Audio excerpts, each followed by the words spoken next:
Hola, bienvenidos al programa Tincuy, un espacio de diálogo y reflexión en torno a la realidad y problemáticas en torno a investigaciones que puedan surgir desde las ciencias sociales. Y hoy vamos a conversar con Dana Morelo. Ella es historiadora por la Universidad de Cartagena en torno a su tesis titulado Estrategias jurídicas y demandas por la libertad en mujeres esclavizadas en Mompox, el caso de María Magdalena entre 1803 y 1808. Hola Dana, ¿cómo estás? Hola, bien, ¿y tú, José? Gracias por Muy la bien. introducción. Ujú. Por favor, quisiera que nos cuentes un poco más de ti, quién eres, cuáles son tus líneas de investigación. Bueno, yo soy Dana Hueto, una mujer afrocaribeña de Colombia. Eh, Soy historiadora, como mencionó José, por la Universidad de Cartagena, también en Colombia, y actualmente estoy cursando una maestría en antropología y bueno, mis líneas de investigación han estado siempre como eh, muy enfocadas en la historia de las mujeres negras, en la historia de la resistencia de estas mujeres, sobre todo en los procesos de esclavitud, de esclavización, y actualmente pues sigo en la misma línea, buscando también como las agencias de mujeres racializadas en procesos de desigualdades estructurales sobre todo. Ujú. En torno a tu tesis, justos estas estrategias jurídicas y relacionado con la mujer, la historia de la mujer, que en estos casos es muy difícil abordarlo por la forma en cómo están retratadas dentro de los archivos. Entonces, ¿cuál ha sido la apuesta por hacer este tipo de investigación?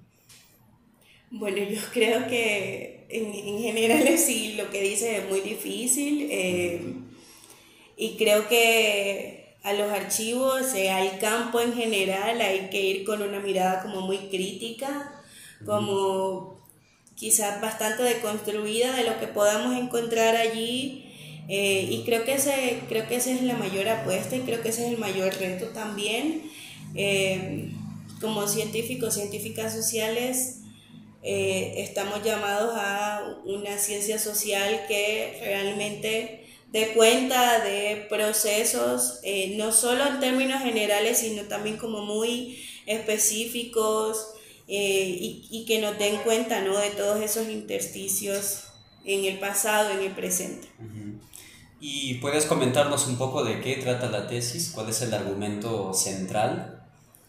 Bueno, en la historiografía colombiana y caribeña Ujú. generalmente existía, ¿no?, como una tradición en la que se pensaba que las personas esclavizadas solamente accedían a la libertad por medio de recursos emancipatorios que son muy válidos, por supuesto, como escapar en palenques, como la autolesión, y todas estas cosas que son como muy prácticas, estos recursos que son muy prácticos, pero cuando yo entro al archivo me doy cuenta de que hay mujeres en esta situación que apelan a estrategias legales, y lo que a mí me impacta es como, a ver, todo el conocimiento que ellas tenían al respecto de sus derechos, ¿no?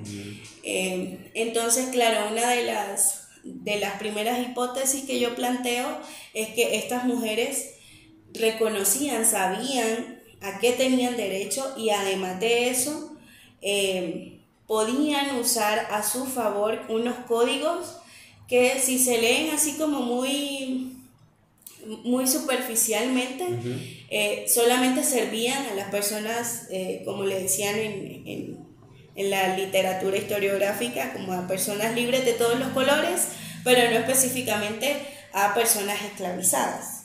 Pero estas mujeres tomaban esos códigos jurídicos, estos códigos legales, y le daban un uso y apelaban con ellos a su libertad. Entonces, para mí fue como importante, y creo que con ese argumento finalicé mi trabajo, en decir no. La historiografía que ha dicho que son torpes, que no tenían como otros métodos de libertad. Bueno, o sea, eso está obsoleto. Aquí hay evidencias empíricas que demuestran que hacían uso de este tipo de estrategias legales y este tipo de códigos para acceder a su libertad, y lo que también demostraba que eran mujeres que estaban en constante vinculación con las ideas de libertad que confluían sobre todo por todo el Caribe. Claro, y dentro de tu tesis encuentras archivos donde las mismas mujeres en condición de esclavizada ejercían una cultura jurídica, ¿no? De conocer derechos, de poder apelar justamente estas estrategias, cuando dentro de la misma historiografía se creía que el sujeto no tenía esta supuesta capacidad de litigar con el patrón, con el amo. Entonces, dentro de esta forma de configurar, ¿qué estrategias son estas las que tú encuentras dentro de esta práctica de las mujeres? Y en especial, ¿por qué resuena o te llega a que puedas indagar mucho más sobre esta capacidad de agencia litigante de María? Bueno, es que fue así como, Ujú. también, o sea, mi campo fue así como muy mágico, en el sentido de que, bueno, yo escribo mi tesis en el contexto de la pandemia y yo no pude ingresar a campo como de forma presencial. Entonces yo lo que hago es comenzar a revisar estos documentos y me doy cuenta de esto, ¿no? Que hay un documento de María Magdalena exigiéndole a su escribano como que se apele de nuevo a su libertad. Y pues él le dice como, o sea, como que sí es posible, como que vamos a hacerlo, y yo me quedo como muy pensativa, porque además ya había leído otros documentos donde otras mujeres, o sea, se denunciaba a otras mujeres que trabajaban en casas de familia, que por lo menos estaban muy atentas a lo que decían los amos, y estaban muy atentas de lo que se decía en la calle. En Cartagena, que hubo como una situación de esclavitud urbana, pues era muy común que las ideas siempre estuvieran por todos lados, y entonces yo encontraba estos documentos de estas mujeres a las que se les denunciaba por eso. Se les denunciaba por estar escuchando, por estar reproduciendo esto, y yo decía, pero ¿qué pasa? O sea, ¿cómo es posible esto? Y bueno, el archivo de María Magdalena, que fue con el que finalmente me quedé por hacer un análisis de caso, lo que pasa es que ella, su ama, quien murió, la enseñó a leer. Y a partir de eso, pues ya ella tenía una aproximación y ya tenía un acceso a estos códigos. Además de eso, Mompox, que es un pueblito no de Cartagena, está aproximadamente a 3 horas de Cartagena. Es un pueblo que tiene un cruce fluvial, tiene una arteria del río Magdalena cruzando, y por ahí todo el tiempo confluían las ideas. Entonces ella fue una mujer que siempre estuvo atenta a eso, y que siempre estuvo atenta a lo que se estaba diciendo en los códigos negros. Y ella eso lo usó, claro que no apeló ella misma a su libertad, sino que lo hizo por medio de escribanos. Y tanta fue la complicación que le cambiaron a sus escribanos un par de veces. O sea, ella termina el juicio como con un cuarto escribano, porque el juez todo el tiempo era como, no, es imposible que tú tengas tanto conocimiento de esto, es imposible que tú, bueno. Entonces, creo que era eso, ¿no? En los contextos de esclavitud de Cartagena, que fue un contexto de esclavitud urbana, creo que las ideas eran como muy, como que todo el tiempo estaban así muy rondando por todos lados, y eso permitió otro tipo de accesos. Claro, y justo es la misma legalidad la que tiene ambigüedades y la que permite también dar vuelta, por así decirlo, y utilizarlo, ¿no? Con la población Sí. principalmente afro, que dentro de este proceso utiliza, por ejemplo, esta misma relación espiritual de cómo debe darse el cuidado, y si es que el amo no cumple con estas características perfiladas, se la puede demandar y se puede Exacto. acceder a la libertad. Y en específico, imagino que también existió otros casos mucho más protagonizados por hombres, ¿no? Hombres que han podido acceder y que también tenían en cierta medida algunos espacios mucho más ganados. En cambio, en la mujer existían prohibiciones y muchas más relacionados con acciones de cuidado, de crianza. Entonces, ¿qué significa el desafío pensarse o pensar a María en estos contextos en Mompox? Yo creo que a María la voy a tener siempre en mi mente y en mi corazón, precisamente porque creo que fue una mujer extremadamente valiente. Es decir, ella, pues, el litigio que tiene lo tiene también con los hijos de su antigua ama, que fueron quienes no le quisieron dar la libertad luego de la muerte de su mamá. Y ella todo el tiempo interpeló eso. Y a mí me parecía muy curioso, primero esto que tú dices de estas ambigüedades y de estas formas como de usar la espiritualidad o lo que se ha dicho sobre la espiritualidad a su conveniencia. Y eso siempre a mí me maravillaba un montón. Porque, por ejemplo, bueno, lo que yo hice fue, ya en el estudio de caso, fue un análisis del discurso. Y a mí me parecía absolutamente fascinante que ella decía como, claro, pero es que en el código negro dice que no se nos puede maltratar porque igual somos hijos de Dios, igual somos sus prójimos, igual merecemos un trato cristiano, sobre todo, era la frase que usaba, merecemos un trato cristiano. Y entonces yo decía, como, y todo el tiempo me preguntaba y me lo sigo preguntando, ¿en realidad ella era una persona creyente o solamente lo usaba porque necesitaba su carta de libertad? Y luego lo otro era que ella no decaía en el proceso. Es decir, no era como que le quitaban a un escribano y pues ya ahí terminó su proceso, sino que ella seguía apelando, ¿no? Y precisamente por eso yo siento que es una mirada de resistencia, que no está completamente dada, que hay unas tensiones, pero que también hay unas fisuras y también hay unos elementos con los que la gente disputa, ¿no? Ciertos lugares y ciertos accesos. Y creo que por eso, o sea, yo siento que María Magdalena fue una mujer absolutamente valiente.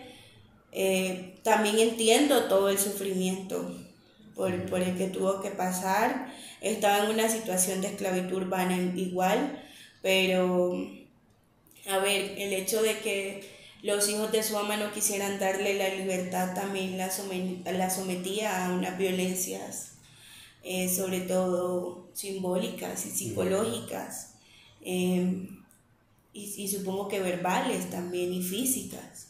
Entonces el hecho de que ella pues supiera como, no digo que sortear, pero el hecho de que supiera buscar unos intersticios en eso, yo siento que ya la hace una mujer, que la hizo una mujer súper valiente, y así, o sea, así me hago la imagen de ella, Claro. ¿no? Es así como muy... Y justo ella, claro, examinas archivos que encuentras desde 1803 hasta 1808 y justo son en procesos donde se están dándose los levantamientos, las luchas por la independencia y cómo marca un precedente para en posterioridad para pensar, ¿no? Y que puedan también demandar políticamente la abolición de la esclavitud que se da en posterioridad, creo en 1850, 51, ¿no? Es decir, ¿Trasciende la figura de María en la historia local, en el sentido actual de Mompox o de Cartagena? ¿Se le recuerda a ella o ha sido invisibilizada dentro de estos procesos? En la actualidad, ahora. Yo creo que todavía hay una larga tradición de invisibilización en Colombia de personajes afrodescendientes, indígenas, que lucharon, como tú dices, como estos procesos de libertad, de independencia. Y creo que precisamente por eso la apuesta de como académica hablar sobre eso y denunciarlo y decir sigue aquí. Creo que en Colombia se vio dentro del proceso de independencias, se vio mucho esta figura de que era solamente una cuestión política, ¿sí? Que solamente, o sea, que fue un dirigente quien lo propuso, quien lo puso sobre la mesa y quien dijo, bueno, ya no va a haber más esclavitud en Colombia. Pero esto que tú dices, yo creo que no es solamente una cuestión política, no es solamente una cuestión burocrática, es una cuestión de movilizaciones, es una cuestión de procesos que llevaron a cabo las mismas personas en condición de esclavitud. Y pensarlo y entenderlo de esa forma hace parte de lo que decía en un principio, ¿no? De entrar al campo para saber cuáles han sido sus aportes. Y creo que esos son como los mayores aportes que podemos hacer como académicos, como académicas. Pero en términos de visibilización, creo que muy poco. Creo que muy poco y creo que, quizás ahorita mismo en Colombia, en contextos, ¿no? de un gobierno alternativo, y en contextos de una presidencia del Archivo General en la que sí está en la agenda visibilizar estos procesos, puede cambiar un poco la narrativa, pero históricamente la narrativa ha sido la misma. Y creo que sí, o sea, creo que se mantiene en una narrativa de invisibilización tenaz. Y hay que cambiarlo. Claro. Y pensando en el aspecto metodológico, ¿qué cuidados debemos de tener en el manejo y la interpretación de los archivos para personas con formación en antropología u otras disciplinas? ¿Cómo utilizar un archivo como un elemento analítico que nos permita pensar y dar cuenta y no reproducir las lógicas dadas por la historiografía clásica, por así decirlo, o caer en esencialismos? ¿Cómo un archivo puede ser un agente importante en reorientar? ¿Qué cuidados debemos de tener metodológicamente? Bueno, pues yo creo que eso hace parte mucho como de la ética que tenemos como investigadores, porque claro, tú entras a un archivo y ves una cantidad de documentos y dices, ya aquí está todo dicho, todo lo que yo traigo en la cabeza, ya esta es la verificación, pero no es así. No es así y creo que el primer cuidado que se debe tener es precisamente ir como con estas presunciones al archivo, con la presunción de que vamos a encontrar lo que queremos encontrar. Eso es súper importante. Y luego lo otro también tiene que ver con las lecturas que le hagamos a eso que estamos encontrando. Porque generalmente podemos caer en anacronismo y podemos darle una mirada de interpretación a una situación pasada que no se interpreta en términos del presente, que tiene otros márgenes de explicaciones, que tiene otros márgenes de interpretación. Entonces yo creo que a veces como investigadores tenemos como mucho ese problema, ¿no? Vamos con la mirada, el foquito del presente, a analizar un contexto bastante particular, bastante específico, y eso ya es un problema. Entonces en términos metodológicos es entender que cuando estamos revisando archivos, estamos revisando documentación de una temporalidad en específico y estamos revisando documentación que responde a un contexto social, cultural, político y económico completamente distinto al que agenciamos en la actualidad. Claro, y que está intermediado por cuestiones de poder, Exacto. de cómo se representa, con todos. Es un desafío hacer hablar a los archivos. Sí, completamente. Pensando ahora respecto a la esclavitud en Colombia o a nivel latinoamericano, ¿es posible hablar de nuevos esclavismos, a lo mejor soterrados, sutiles, sofisticados? ¿Cuáles vendrían a ser, si es que fuese así, los desafíos para poder comprender y teorizarla? Wow. Yo me hago todos los días la misma pregunta porque es precisamente lo que quiero explorar en mi tesis de maestría. Y lo que yo creo, o sea, la sospecha que tengo es que por lo menos en contextos donde la esclavitud ha sido la estructura, en esos contextos ha habido un hábitus. Un hábitus, ha habido una violencia incorporada, pero creo que no solamente son evidentes cuando uno habla con la gente y cuando, por ejemplo, ayer hice una entrevista y a quien entrevisté me dijo, es que lo tratan a uno como esclavo. Y yo le pregunté, ¿pero a qué te refieres con eso específicamente? Claro. Y ella me decía, no, siempre con el maltrato, siempre no nos dejan dormir, nos gritan, no respetan nuestros horarios, no sé qué, o sea, me dijo una cantidad de cosas y yo estaba pensando, entonces, ¿es un hábitus? ¿Es una reproducción de la esclavitud incorporada o simplemente es un continuo de la esclavitud? O sea, porque, y también pensaba hoy como, claro, porque puede que un proceso de abolición no haya redefinido la forma como se jerarquiza a las personas. Que se haya escrito efectivamente, ya no hay esclavitud, pero la jerarquización de las sociedades sigue siendo racializada, sigue siendo secada, sigue siendo segregada.